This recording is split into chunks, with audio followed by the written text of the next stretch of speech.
ఈశ్వరుడు ఒకవేళ నీకు ఇవ్వవలసింది ఏమైనా ఉంటే నువ్వు అడగలేదు కాబట్టి ఇవ్వకుండా ఉంటాడా? ఒక్కనాటికి ఉండడు అలాగా, ఒక్కనాటికి ఉండడు. మీకు నేను ఒక ఉదాహరణ చెప్తాను. ఒకనకొకప్పుడు నేను ఒక ప్రదేశానికి తీర్థయాత్రకు వెళ్ళాను. నాతో పాటు ఒక ఇద్దరో ఎంతమందో ఉన్నారు. ఆ ప్రత్యేకమైన ప్రదేశంలో ఒక 4 రాళ్ళు పెడితే ఓ ఇల్లు కట్టుకుంటారు అని చెప్పారు. చెప్తే వాళ్ళు ఇల్లు 4 రాళ్ళు పెడుతున్నారు. నన్ను పెట్టమన్నారు, నేను పెట్టనన్నాను. ఎందుకు పెట్టరన్నారు? ఈశ్వరుడు నాకు ఇల్లు ఇచ్చాడు చాలు, నాకు అక్కర్లేదు, అందుకని నేను పెట్టనన్నాను. అంటే వాళ్ళు అన్నారు, అదేంటి ఓ ఇల్లు ఉంటే ఇంకో ఇల్లు ఉండకూడదా, పెట్టండి అన్నారు.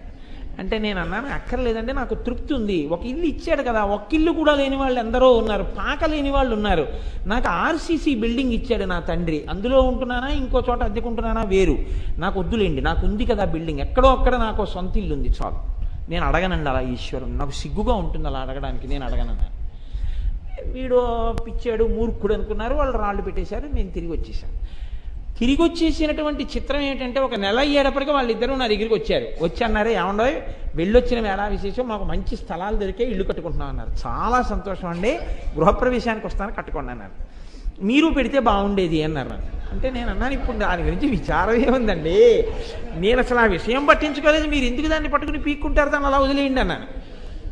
విచిత్రం ఏంటంటే, ఒక 20 రోజులైంది అనుకోకుండా నేను మా దొరగారి దగ్గరికి వెళ్ళొస్తూ శివాలయంలో రోజు మా దొరగారి దగ్గరికి కూడా వెళుతుంటాను. అలా మా దొరగారి దగ్గరికి పోయి కూర్చుని మాట్లాడుతూ అకస్మాత్తుగా అనుకోకుండా ఏదో ప్రస్తావన వచ్చి, ఏంటి సాధారణంగా మా దొరగారు ఏదైనా చెప్తే నేను నా బుర్రతో ఆలోచించడం తక్కువ, ఇంకా నేను ఆయనకి అంత గౌరవం ఇస్తాను. దొరగారు ఏదైనా చెప్పారు అంటే అంతే, దొరగారు చెప్పిన మాటకి ఎక్కువ ప్రాధాన్యత ఇచ్చేస్తాను, నా సొంత ఆలోచనకి చాలా తక్కువ ప్రాధాన్యత ఇస్తాను, రెండు విభేదిస్తే. దొరగారు ఇక్కడ అపార్ట్మెంట్ కడుతున్నారు, అందులో మీరు ఫ్లాట్ తీసుకోకూడదా కోటేశ్వరారు అన్నారు.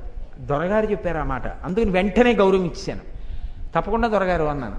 వెళ్ళాము అంతే. వాళ్ళిద్దరికన్నా ముందు గృహప్రవేశం నేను చేశాను. అయితే ఇప్పుడు నేను కోరుకుంటే వచ్చింది ఆ ఇల్లు, నేను కోరుకోను లేదు, లేకపోతే నేను కావాలని అడగను లేదు ఈశ్వరుణ్ణి.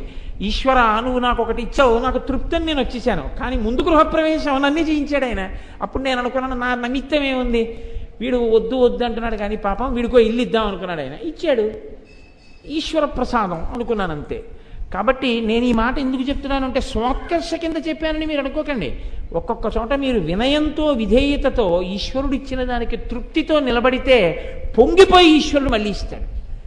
మీరు ఎప్పుడు ఎన్నిచ్చినా ఇచ్చినవి చెప్పకుండా ఇంకా లేనివే ఆయనకి చెప్తున్నారు అనుకోండి, అసహ్యం వేస్తున్నాయి. ఇన్ని ఇచ్చానండి ఒక్క రోజున, ఎప్పుడు ఇంకా ఏదో ఇవ్వలేదనే ఏడుస్తుంటాడు.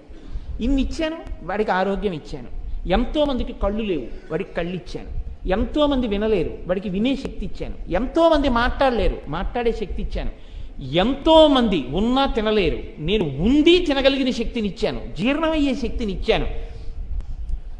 ఇన్ని వాడికి ఇచ్చాను, భార్యనిచ్చాను, బిడ్డల్నిచ్చాను, కొడుకుల్నిచ్చాను, కూతుళ్ళనిచ్చాను, ఉద్యోగం ఇచ్చాను, గౌరవం ఇచ్చాను, ఇన్ని ఇచ్చాను.